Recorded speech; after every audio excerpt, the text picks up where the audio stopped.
The liquid ran cold down my dress. Champagne fizz dripping off satin, staining it with sticky humiliation. Her laughter cut sharp across the room. My sister's daughter, the same girl I'd bought that car for 2 summers ago. "Now you look as cheap as you really are," she sneered. Everyone froze. My mother broke the silence. "She's just a child," Mom said. "Don't make a scene." "You probably deserved it." Her words hit harder than the drink.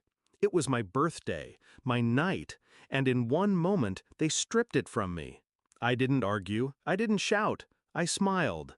Because if there's one thing they never understood about me, it's that silence is not surrender. It's calculation.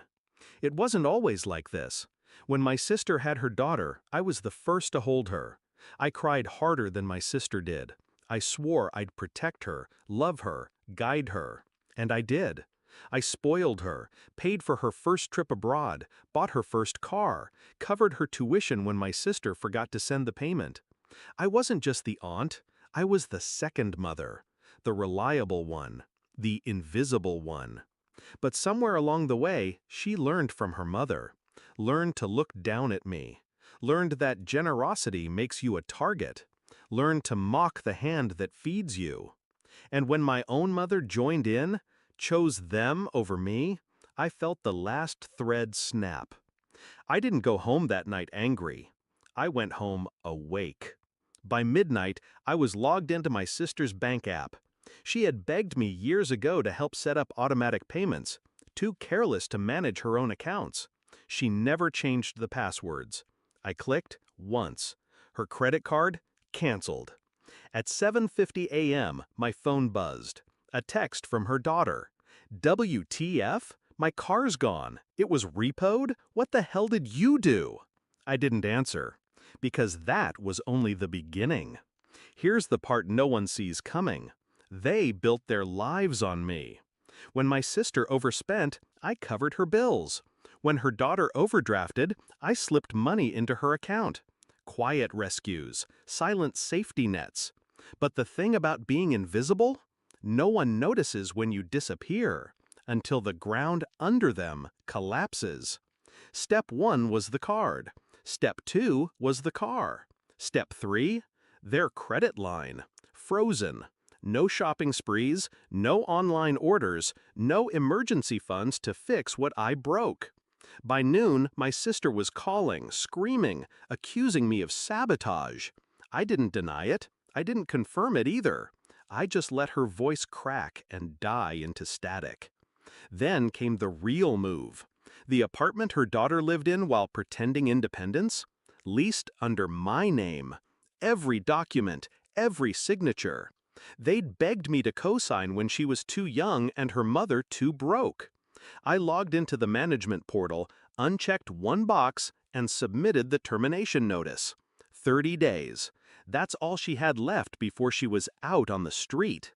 The best part? Watching the dominoes fall without lifting another finger. Their calls grew frantic, their texts piled up, demands at first, then pleas. My mother even tried her favorite tactic, guilt. "You can't do this to family." But family did this to me, for years.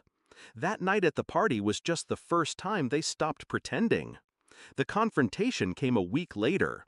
My sister stormed into my office, wild-eyed, dragging her daughter behind her. "You've ruined us," she spat. "How could you be so heartless?" I looked at them both, expensive clothes bought with my money, entitlement dripping off them like perfume, and I felt nothing but clarity. I leaned back, calm, deliberate. "You ruined yourselves. I just stopped cleaning up the mess."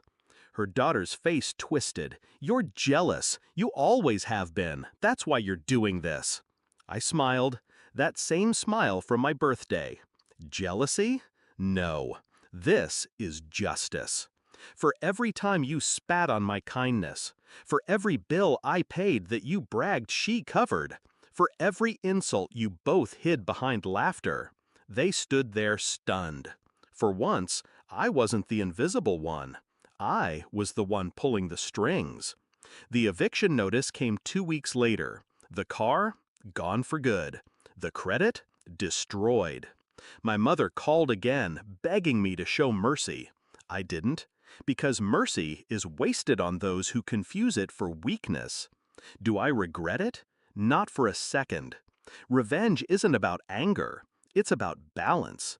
And balance means letting them feel the weight I carried for years. They called me cheap, they made me small, they laughed at me on my birthday. But now, they wake up every morning surrounded by consequences I designed. And every time they reach for the life they once had, they find nothing. Because I took it back. All of it.